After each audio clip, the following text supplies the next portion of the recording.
In this video, we shall travel back to ancient Japan when two titans, the MUTO Prime and a member of Godzilla's species called Dagon, had a fierce battle that inadvertently led to the events of Godzilla 2014. But before we explore this, let's start with a little bit of introduction into both of them. Let's start with Dagon. Also dubbed as 5146 Adam, he was a member of Godzilla's species. Being a part of the same species, Dagon had many of the traits of Godzilla himself. This includes jagged dorsal plates, a dark coarse skin, yellow eyes, gills, white feet, a robust head, and short forearms.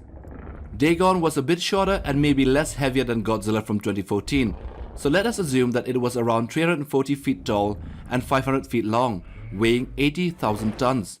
There is a belief that he was in fact Godzilla's father. Regarding how he was as an individual, Dagon did not exhibit much of a personality, but it appears that he had a tolerance for humans, allowing them to get close to him.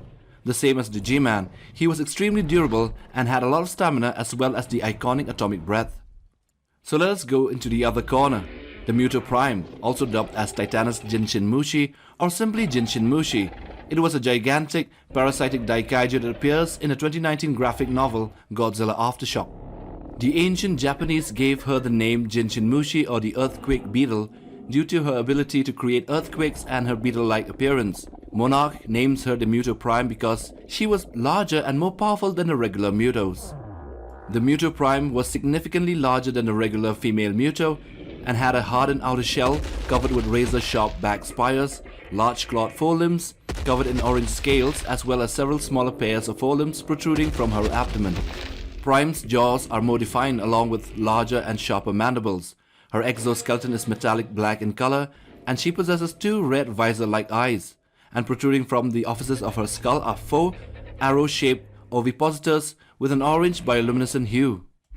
Although her height is never stated, MUTO Prime was much larger than Dagon but shorter than Godzilla himself, so maybe around 350 feet tall. She was also 50% heavier than Godzilla, which would put her around 135,000 tons. She was also classified as a destroyer titan. She had various powers like the sonic roar, which were her primary range attack. She had the same EMP pulses which can reduce the strength of the atomic breath, as well as heavily armored forelimbs that were deadly in a fight against any titan. So now that we have the background of these two beasts, let us see how their encounter happened and what was the result. So it was 1100 BCE and the scene was ancient Japan.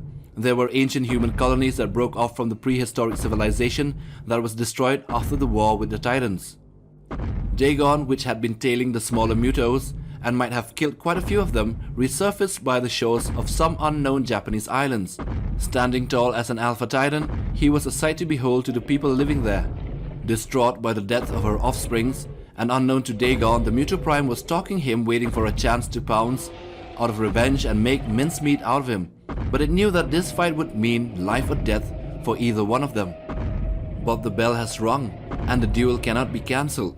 So MUTO Prime came out from the ground and slammed against Dagon. Shocked by this, Dagon stood up and ran towards the MUTO Prime. But it being larger and heavier, the MUTO Prime managed to overpower him with her earthquake arms.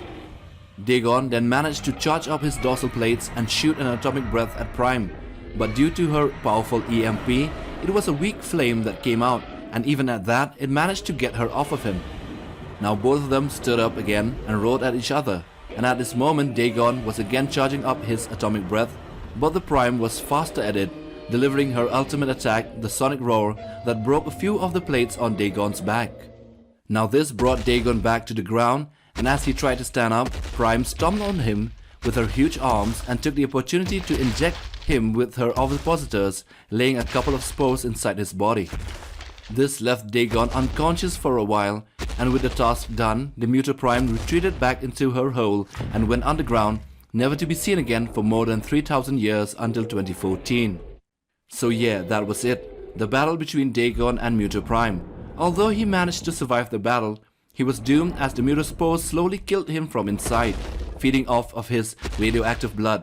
He later succumbed to this, and he lay dying far away in the Philippine Islands. Anyway, that's about it for this video. Do leave a comment down below and tell us what you think. It's been a blast, so hit that like, subscribe and bell button before you check out more of our videos. Take care, fam.